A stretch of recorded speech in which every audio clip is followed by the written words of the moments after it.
Krishna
Krishna Hare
Gaurishwar Gaurangi जय गौरांगी बेंगलोरीश्वर गौरांगी बेंगलोरीश्वर गौरांगी जय जगन्नाथ बलदेवा जय सुभद्रा जय सुदर्शना जय जगन्नाथ जय बलदेवा जय सुभद्रा जय सुदर्शना जय निताय चैतन्य जय निताय चैतन्य निताय चैतन्य जय निताय चैतन्य जय निताय चैतन्य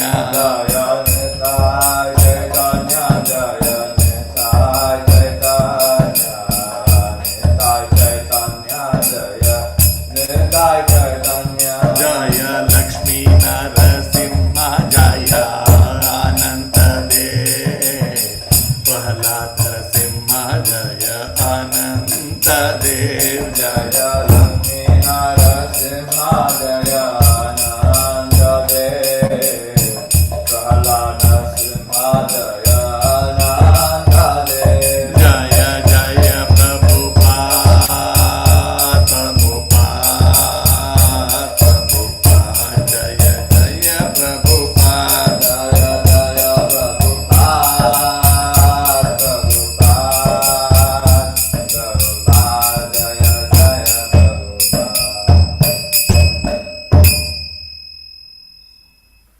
जय ओम विष्णुपाद परमहंस परिव्रजकाचार्य अष्टोत्तर सदस्य श्रीमद अभय चरणारविंद भक्ति वेदांत स्वामी श्रील प्रभुपाद की जय। जय ओम विष्णुपाद परमहंस परिव्रजकाचार्य अष्टोत्तर सदस्य श्रीमद भक्ति सिद्धांत सरस्वती गोस्वामी महाराज श्रील प्रभुपाद की जय। अनंत कोटि वैष्णव वृंद की जय। नामाचार्य श्री हरिदास ठाकुर की जय। प्रेम से कहो श्री कृष्ण चैतन्य प्रभु नित्यानंद श्री अद्वैत गदाधर श्रीवासादि गौर भक्त वृंद की जय। श्री श्री राधा कृष्ण गोप गोपीनाथ श्याम कुंड राधा कुंड गिरि गोवर्धन की जय। ब्रजभूमि श्री वृंदावन धाम की जय। मायापुर श्री नवद्वीप धाम की जय। मथुरा धाम की जय। द्वारका धाम की जय। जगन्नाथपुरी धाम की जय। गंगा माई यमुना माई की जय। भक्ति देवी तुलसी महारानी की जय। समवेत गौर भक्त वृंद की जय। गौरभक्त प्रेमानंदे हरि हरि बोल। All glories to the assembled devotees Hare Krishna. All glories to the assembled devotees Hare Krishna. All glories to the assembled devotees Hare Krishna. All glories to Shri Guru and Shri Gauranga. Jai Srila Prabhupada. Om Namo Bhagavate Vasudevaya. Om Namo Bhagavate Vasudevaya. Om Namo Bhagavate Vasudevaya. Narayanam Namaskritya Naram Chaiva Narottamam देवीं सरस्वतीं व्यासं ततो जयमुदीरये। नष्टप्रायेषु अभद्रेषु नित्यं भागवतः सेवया भगवती उत्तमश्लोके भक्तिर्भवति नैष्टकी। हरि ओम तत्सत्। So Hare Krishna devotees, welcome for today's Srimad Bhagavatam class from ISKCON Seshadripuram Temple, Sri Jagannath Mandir. So today we will be discussing Srimad Bhagavatam 4th canto, which is entitled The Creation of the Fourth Order. Within that, chapter 15, and that is entitled King Prithu's Appearance and Coronation. So we will be discussing verse number 11 through 16, I think. Yeah, 11 through 16. 6 verses we will discuss. So sometimes these many verses are given because there's no purport in most of them. Therefore, generally we don't make a lot of comment on those verses where Prabhupada has not given any comments. So the idea is, we are, it's mentioned Srimad Bhagavatam to be heard from pure devotees. So when speakers are speaking, then the question comes about the purity of the person. And if we are simply repeating the previous acharyas, then that message is conveyed as it is. So that's one of the ways of looking at it. That means when Prabhupada has not given a comment, it's not very nice of a speaker to speak something on it. Of course, Prabhupada may have given related subject in some other verse, So for example, in a verse there talks about a soul and Prabhupada has not given much comment. We can talk on the subject matter of soul based on some other verse where Prabhupada has written. That is one way of looking at it. But by and large, as an etiquette, in context of that particular verse, generally we move on, and therefore not make a purport by ourselves like that. It's there. So that is one of the reasons. So today we are having 6 verses, and in the 16th verse there is one little purport given. So we will try and see, and maybe we will try and discuss something on the subject of Prithu Maharaj, also from Prabhupada, so that we are not talking something on our own. Overall on Prabhupada's, the flow of Srila Prabhupada's writings on King Prithu's appearance and coronation.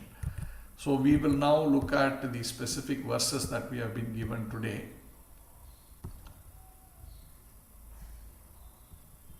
Text number 11 onwards we will see.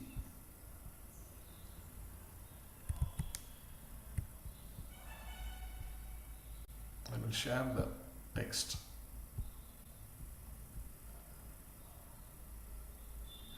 So I will read them.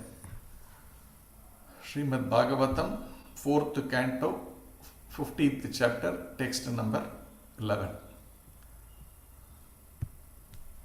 तस्याभिषेक आराब्धो ब्राह्मणैर्ब्रह्म वादिभिः आभिषेच निकन्यस्मै आजुह्रुः सर्वतो जनाः. Translation: the learned Brahmanas, who were very attached to the Vedic ritualistic ceremonies, then arranged for the king's coronation. People from all directions collected all the different paraphernalia for the ceremony, thus everything was complete. So here there is no specific purport. Next one. Sarit Samudra Girayo Naga Gavaha Kaga Mrigaha Dyu Shitihi Sarvabhutani Samajahur Upayanam. Translation: all the rivers, seas, hills, mountains, serpents, cows, birds, animals, heavenly planets, the earthly planet, and all other living entities collected various presentation according to their ability to offer the king. Next verse, 13th verse. So abhishikto maharajaha suvasaha sadvalankritaha patnyar chitalankritya vireja agnir iva paraha. Word by word meaning. Thus the king, great King Prithu, exquisitely dressed with garments and ornaments, was coronated and placed on the throne. The king and his wife Archi, who was also exquisitely ornamented, appeared exactly like fire. Next verse, 14th verse. Tasmai jahara dhanadho haiman varasanam varunaha salila shravam atapatram sashi prabam. Translation: the great sage continued, my dear Vidura, Kuvera presented the great king Prithu with a golden throne. The demigod Varuna presented him with an umbrella that constantly sprayed fine particles of water and was as brilliant as the moon. 15th verse. Vayuscha vala vyajane dharmaha kirti mayim shrajam indraha kiritam utkrishtam dandam samya manam yamaha. Translation: The demigod of air, Vayu, presented King Prithu with 2 whisks, chamaras of hair. The king of religion, Dharma, presented him with a flower garland which would expand his fame. The king of heaven, Indra, presented him with a valuable helmet, and the superintendent of death, Yamaraja, presented him with a scepter with which to rule the world. Coming to the last verse for today, 16th verse.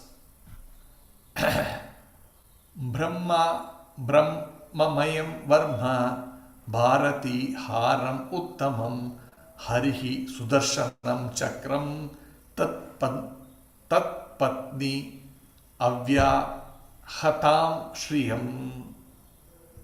Translation: Lord Brahma presented King Prithu with a protective garment made of spiritual knowledge. Bharati Saraswati, the wife of Brahma, gave him a transcendental necklace. Lord Vishnu presented him with a Sudarshana disc, and Lord Vishnu's wife, the goddess of fortune, gave him imperishable opulences. Purport by His Divine Grace A.C. Bhaktivedanta Swami Srila Prabhupada Ki Jai. All the demigods presented various gifts to King Prithu. Hari, an incarnation of the Supreme Personality of Godhead, known as Upendra, is in the heavenly planet, presented the king with a Sudarshana disc. It should be understood that this Sudarshana disc is not exactly the same type of Sudarshana disc used by the personality of Godhead, Krishna or Vishnu. Since Maharaja Prithu was a partial representation of the Supreme Personality of Godhead's power, the Sudarshana disc given to him represented the partial power of the original Sudarshana disc. So these are the 5 verses that we are going to see, 6 verses that we are going to see. Now to give a context to this whole background, we will just go through the past history. So we all know Vena, who was coming in the great lineage of Dhruva Maharaj. So in that lineage, Vena was a very demoniac person. So his rule was very, very cruel. So the Brahmanas who originally coronated him as the king, because his father had left, because this Vena was such a demoniac son that he got, so he thought, what is the use? This such kind of sons, what is the use of having such a son? And this is only making him more frustrated, and he says, this frustration is helpful for me because that leads me to think about the self-realization, and therefore he got sort of frustrated with this life, and he decided to go to the forest and perform his self-realization activities. So therefore the kingdom was left with no king, and immediately there's normally when there is no king, then it becomes very difficult for the citizens to be governed properly. The thieves and the plunderers, they all started becoming very powerful. So to ensure at least there is some administration, the Brahmanas, even though they were not very favorable, had to coronate this guy Vena. And after becoming the king, he became even more belligerent. He became even more forcefully demoniac. And therefore the Brahmanas then decided, okay, this is not going anywhere, he's not going to change, let's finish him off. So they chant some mantras and kill him. And after he is dead, now the kingdom is back, there is nothing and nobody to govern, and therefore they are trying to see how to bring the next king. And in that process they actually churn his arms, and from there 2 great personalities appear. From there this particular chapter is starting.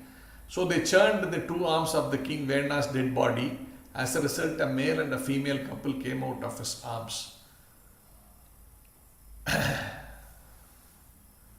And when they saw that, they were very pleased, for they could understand that the couple was an expansion of the plenary portion of Vishnu, the Supreme Personality of Godhead. They could understand that the persons who have now appeared from these two arms of these demon were a plenary expansion of the Supreme Personality of Godhead.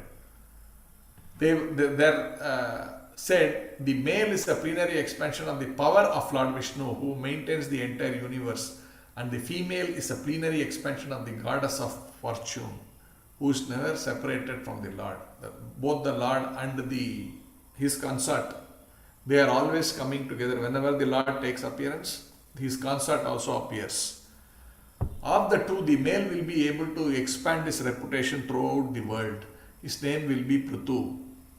He will be the first among kings. So this incarnation of the Lord God was named Prithu, and he will be an example of how a king should rule the world. So this is a very exemplary incarnation to show the world how the king should rule.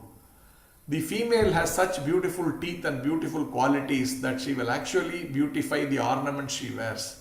Her name will be Archi. In the future, she will accept King Prithu as her husband.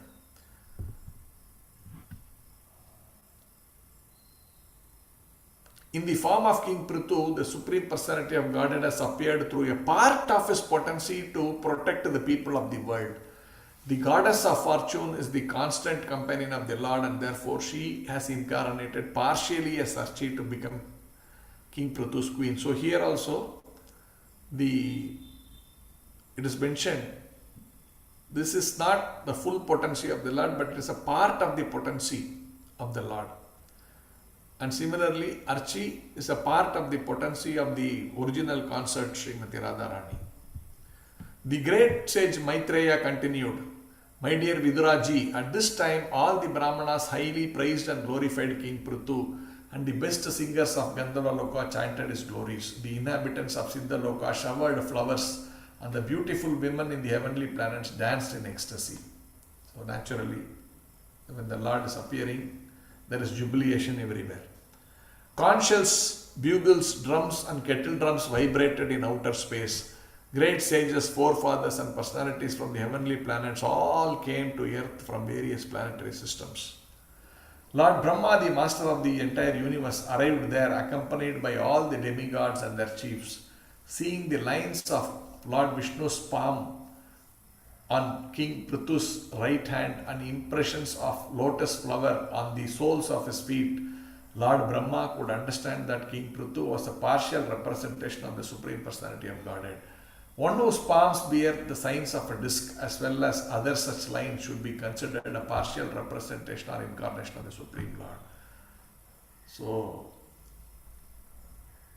how to understand someone as an incarnation? This is important. Not by whims and fancies that we understand. We need to understand based on the scriptural evidence how to identify a person who's actually considered an incarnation. That is there. Then comes all the verses. So this is the background, whatever we have seen. And the 11th one, what we saw, the learned Brahmanas who are very attached to the Vedic ritualistic ceremonies, then arranged for the king's coronation. People from all directions collected all the different paraphernalia for the ceremony, that everything was complete. So the incarnation is to take place, and all the ingredients required for the incarnation were arranged by all people from all parts of the world. They are all arranging nicely. It's all service to the Supreme Personality of Godhead. So everybody is eager to perform some service. So it's all arranged nicely, and everything was complete. All the rivers, seas, hills, mountains, serpents, cows, birds, animals, heavenly planets, the earthly planet and all other living entities collected various presentation according to their ability to offer to the king. Naturally, you go for the function, right? All of us also do. When we go to a function, we take some nice gift for the family, wherever the function is held, for that family in which the function is held. So like that, this is the incarnation of the Lord, and who is going to be coronated. Naturally, everybody will come with some nice gifts. So that is being described in the coming verses. Some of the gifts are being discussed. Thus the great King Prithu, exquisitely dressed with garment and ornaments, was coronated and placed on the throne. The king and his wife Archie, who was also exquisitely ornamented, appeared exactly like fire. How they were beautifully dressed is explained here. And the great sage continued, my dear Vidura, Kuvera presented the great king Prithu with a golden throne. Kuvera, known for his wealth, he gives a golden throne. Everyone gives gift according to their ability. That was also mentioned earlier somewhere, or it will be in one of the next verses. It's mentioned, according to our ability we give our gifts. So Kuvera gives a golden throne. The demigod Varuna presented him with an umbrella that constantly sprayed fine particles of water and was as brilliant as the sun.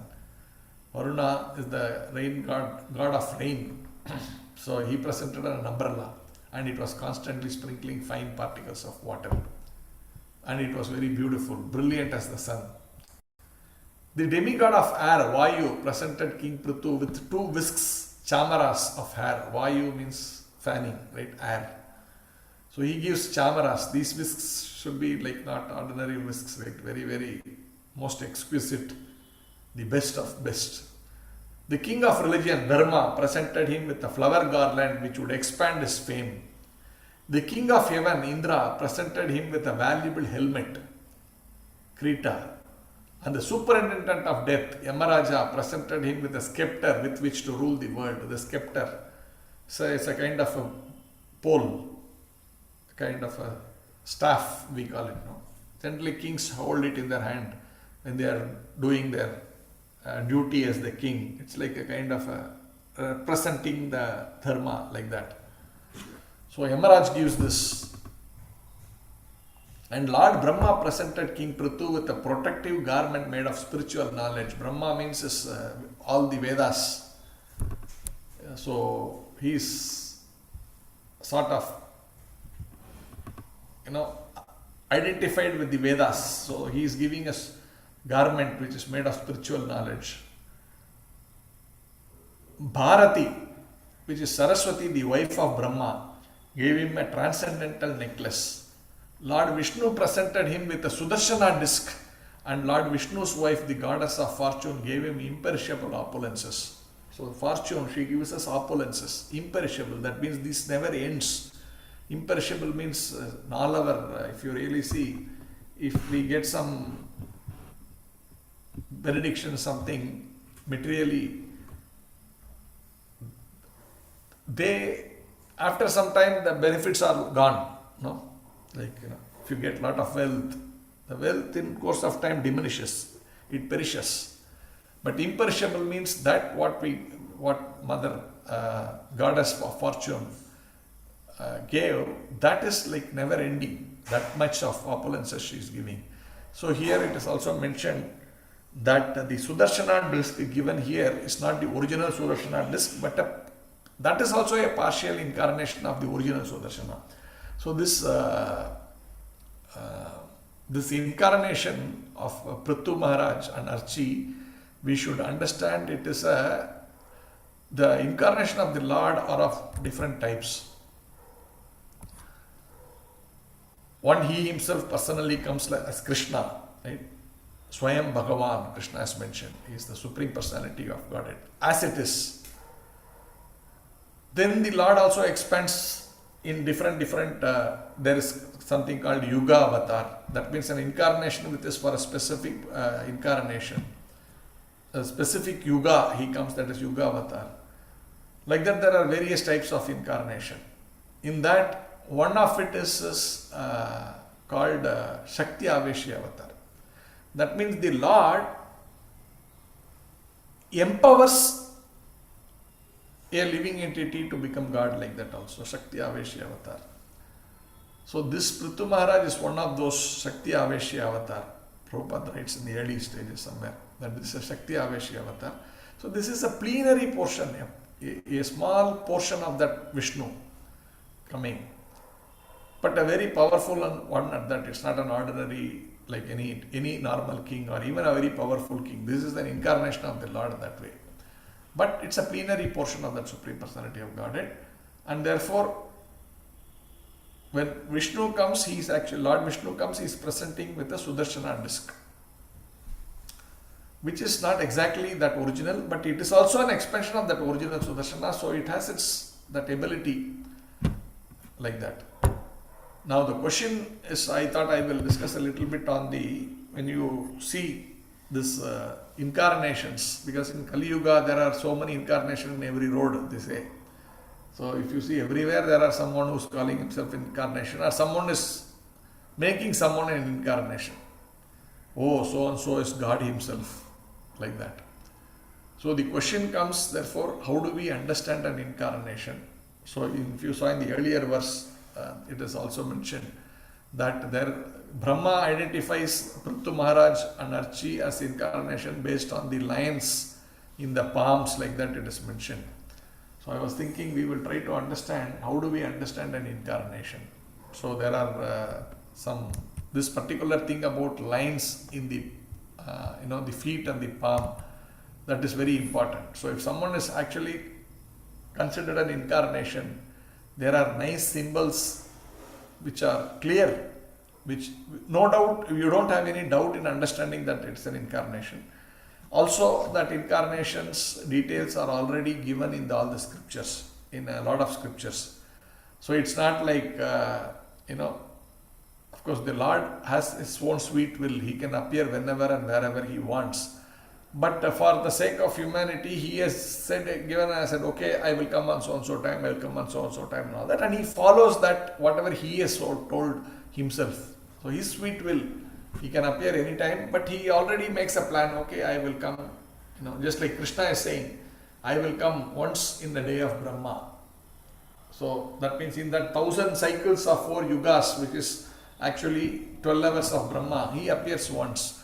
And Chaitanya Mahaprabhu appears after that Krishna's appearance. So this is a sequence which the Lord has planned out of free will from his end.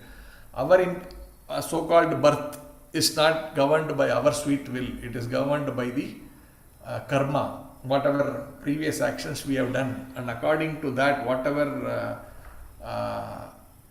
reactions we are supposed to get, to experience that we are given a body. This is forced by the law of nature. We have no choice. But the Lord has got free will. He will decide what he wants to do, which form he wants to take, what he wants to do in that incarnation. It's all completely his sweet will. So when he does come, how do you understand it? As I said, one is in the scriptures, these details are there. The other thing is you see based on the lines in the hands of the lords. So I was trying to see how do we understand what are the lines like that and all that. So I was looking at something in our, some of the things commonly available or commonly visible in the hands of any incarnation are also there.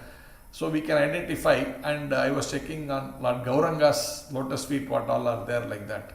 So I was getting some interesting article, so I thought I will speak from that. So some of the signs that are seen on the right lotus feet of Gauranga Mahaprabhu, there are 16 symbols that are seen.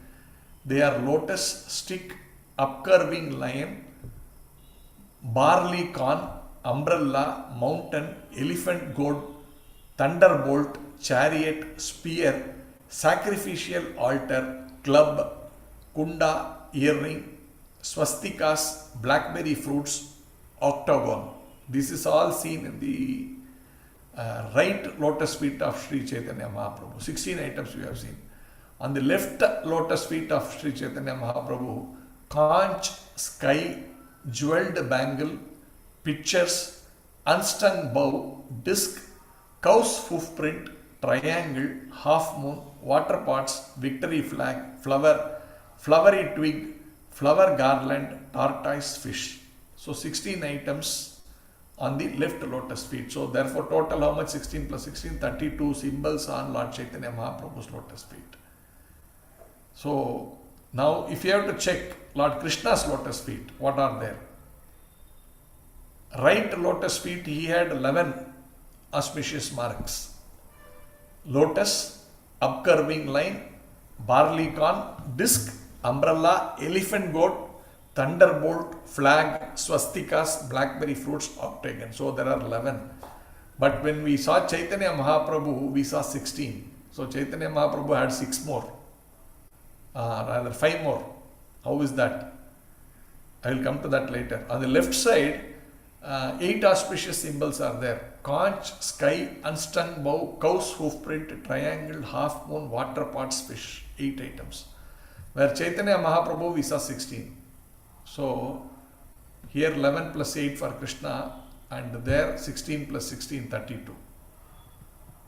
Then how is it that Chaitanya Mahaprabhu has more? So that's the interesting part. Let's see. Now look at Radharani's lotus feet. She has 8 marks on her right lotus feet, which are sacrificial altar, mountain, conch, kunda, earrings, club, chariot, spear, fish. And on her left lotus feet, she has these 11 items. Barley corn, disc, upcurving line, lotus, umbrella, elephant goat, flag, jeweled bangle, flowers, flowery twigs, half moon. This is 19. So she has 19, Krishna has 19, Radharani has 19. So if you add 19 plus 19, that is what, 20, 29, 38. Now Krishna and Radharani put together, there are 38 symbols. Gauranga Mahaprabhu has 32. So Gauranga Mahaprabhu is considered actually Krishna in the mood of Radharani. So it's basically a combination of Radha and Krishna. So Radha Krishna, here if you see, we said 19 plus 19, 38 symbols. But Gauranga Mahaprabhu had 32 symbols. Therefore, how is the actual combination? If you have to see, there are some common symbols between Radha and Krishna. So that if you check those, there are 6 of them. So these 6 you take away. So if you have to take from this 19, you take away 6, then it becomes 13. So 13 unique signs in Krishna, 13 unique signs in Radha. So 13 plus 13, 26 unique signs. No? So 13 plus 13, 26 signs. And to this 26, you add the 6 which are common to both Radha and Rani. So that 13 plus 13, 26, plus 6 if you add, it becomes 32. And this is the number of signs that we have in the lotus feet of Gauranga Mahaprabhu. So that clearly makes us understand Gauranga Mahaprabhu is a combination of Lord Krishna and Radharani. So 2 in 1, double mercy. This is Gauranga Mahaprabhu. So like this we need to identify how when the Lord comes, how do you identify the Lord?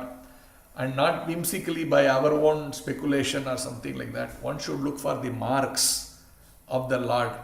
And when all these signs are there, like in Krishna or Gauranga Mahaprabhu, we understand. So Gauranga Mahaprabhu is actually a complete incarnation of Krishna and Radha, not a partial incarnation. It is not even an incarnation. It is Krishna himself directly appearing. Just like changing the dress, not even a same person going who's a judge. He is in the courtroom, he looks in a different dress. At home, he looks in a different dress, but the same person. It's not an expansion, it's the same person. So Gauranga Mahaprabhu is directly Krishna, taking the color of Radharani in a golden form, but it is direct Krishna, and he is coming in the Krishna coming in the mood of Radharani, taking the qualities of Radharani. So both the signs of Krishna and Radha is fully present in Gauranga Mahaprabhu. So like this here, Archi and Prithu, they were incarnation identified by Brahma based on the lines of their hands. And similarly, they were also presented wonderful things, and Lord Vishnu himself presents a nice Sudarshana disc to him, and that Sudarshana disc is also a partial incarnation of the Lord. So this is what I thought I would share today, given Prabhupada's not given much of a commentary, and I was trying to relate it to the past 11 verses to give a summary, and also try to, since this is specifically mentioned is a partial incarnation in this verse that we discussed. So how do we identify the partial incarnation is something which I thought I will take up. And this, what we saw, was very nice to establish even Chaitanya Mahaprabhu as combination of Radha and Krishna, substantially proved with this signs on the lotus feet. So I end here. If there are any questions or comments, welcome. Hare Krishna.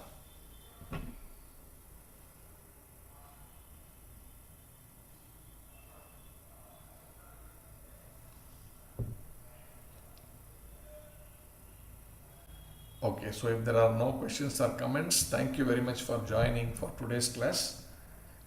Granthara Srimad Bhagavatam ki jai, Srila Prabhupada ki jai.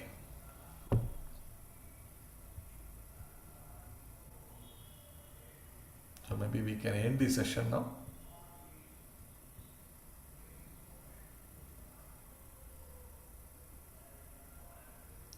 Okay, thank you. Hare Krishna.